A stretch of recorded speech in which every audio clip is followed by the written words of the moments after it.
I came to Nacro because of how important the work is that we do, both for the people that we support and for the society that I think we all want to live in. I was taught early on about the importance of social justice and helping others. As a young child, my sister and my friends and I used to run little fundraising events, mostly for the NSPCC and the Children's Society. And as a young adult, I volunteered in a homelessness shelter in London. So coming to Nacro after years in HR in the commercial sector just felt like the most obvious thing in the world. Our people fight every day to help the people we support to get the future that they need and deserve. And we have to fight every day to make sure that Nacro is still here in 60 years' time doing that important work. As funding gets ever tighter, regulation gets ever harder, and the needs of the people we support become ever more complex. Every time I visit our education centres and service teams, I'm so proud of the work that they do, of the lack of judgment that they bring, of the determination and creativity that they show alongside the care that they provide. And I'm always struck,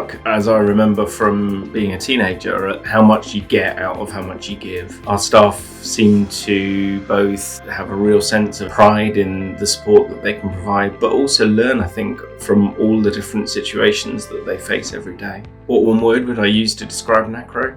Ally.